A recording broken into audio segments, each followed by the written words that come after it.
A escravidão no Brasil iniciou-se por volta da década de 1530, quando os portugueses começaram a colonização no Brasil. Com a alta demanda, os portugueses precisavam de mão de obra para as lavouras, e esse processo deu-se primeiramente com a escravização dos indígenas, e lá pelos séculos XVI e XVII foi substituída pela escravização dos africanos. Os indígenas foram a principal mão de obra dos portugueses até o século XVII, quando de fato a escravização dos africanos começou a surgir. Apesar de ser barata, a escravização dos indígenas foi muito conturbada, pois muitos diziam que esse trabalho era o trabalho de mulher, pois não detinham isso na sua cultura. Além de que os jesuítas diziam que os indígenas deviam ser catequizados e não escravizados. Assim, muitos donos de terras sofriam problemas jurídicos devido à atuação dos jesuítas contra a escravização dos indígenas. A pressão realizada pelos últimos para que a escravização dos indígenas fosse cessada levou a coroa portuguesa a decretar uma lei proibindo a escravização.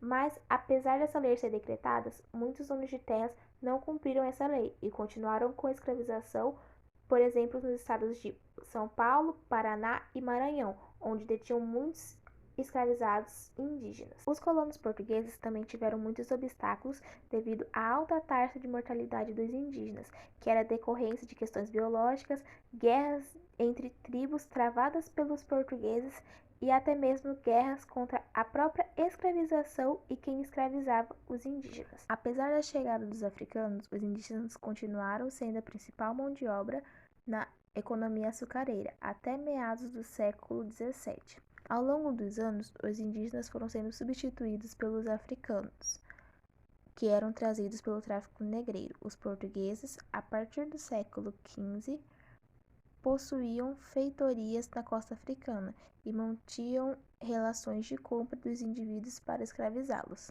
Com o desenvolvimento da colonização, os escravos africanos começaram a ser mais evoluentes do que os escravos indígenas. Então, a mão de obra em grande escala e relativa acabou fazendo os africanos tornarem-se preferenciais. Assim, por meio do tráfico negreiro, cerca de 4,8 milhões de africanos foram desembarcados no Brasil. O trabalho dos africanos era concentrado na economia açucareira. Era duríssimo e pautado na violência. A jornada de trabalho era até de 20 horas. Ao final do dia e de todo o trabalho, os escravos eram levados para as senzalas e monitorados para que não fugissem.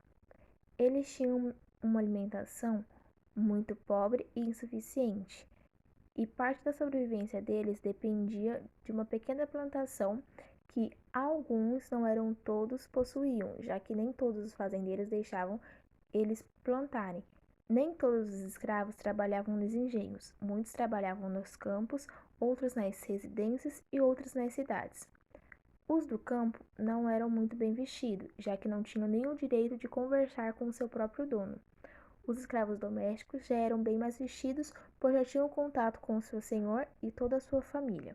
Os escravos urbanos trabalhavam em diferentes ofícios. Os escravos sofriam inúmeras violências. Muitos podiam ser acorrentados, usar máscaras de ferros e chicoteados.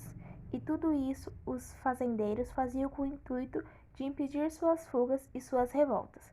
Porém, eles não aceitavam isso de uma maneira passiva. Muitos faziam as fugas individuais e coletivas, o que formavam os grandes quilombos. O Brasil foi o último país da América a abolir a escravidão, e isso aconteceu por meio da Lei Áurea, que foi aprovada pelo Senado e pela princesa Isabel, regente naquela época pelo Brasil. Os escravos também tiveram um papel essencial para o fim da escravidão no Brasil, realizando fugas em massa, organizando revoltas e formando grandes quilombos. Os escravos libertos continuaram sofrendo grandes preconceitos, o que ocasiona muitos preconceitos sofridos até hoje.